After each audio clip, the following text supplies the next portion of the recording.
صباح الخير. النهاردة هحضر معاكم كوكيز النوتيلا، حلو سريع ومناسب للأولاد بالمدرسة. جربوه هيعجبكم. أولا هنحتاج 200 جرام من النوتيلا، تكون لينة بدرجة حرارة الغرفة، يعني خرجوها من التلاجة قبل ما تشتغلوا بيها بساعتين مثلا.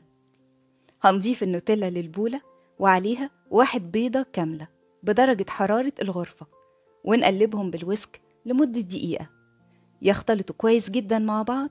وبعدها هننخل عليهم 125 جرام من الدقيق المخصص للبسكويت أو متعدد الاستعمالات، وعليه رشة ملح. نخلطهم مع بعض مجرد بس خلط بالسباتيولا لحد ما يتجمعوا على بعض. في البداية ممكن تحسوا إن العجينة محتاجة دقيق، ما تزودوش. العجينة دي بتتماسك بعد ما بندخلها التلاجة. لو زودتوا دقيق الكوكيز هيشقق لما يدخل الفرن. غطوها ودخلوها التلاجة لمدة نص ساعة، وبعدها شكلوها كور. أنا استعملت معيار المعلقة الكبيرة علشان كلهم يكونوا مقاس واحد، ونرصهم على ورقة زبدة.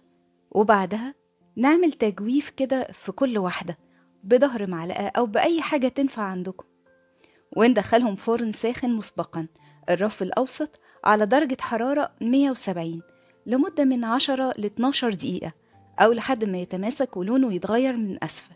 بعد ما نخرجها من الفرن ونسيبها تبرد شوية، هنكون محضرين نوتيلا في كيس حلواني ونحشي بيها الكوكيز في التجويف اللي احنا عملناه.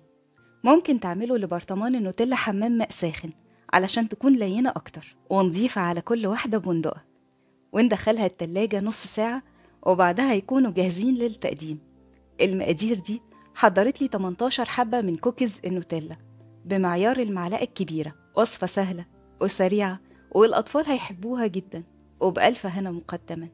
لو عجبتكم الوصفة اضغطوا على لايك، وإذا حابين يوصلكم إشعار بكل فيديو جديد اضغطوا على سبسكرايب وعلى الجرس، واختاروا أول أو كل.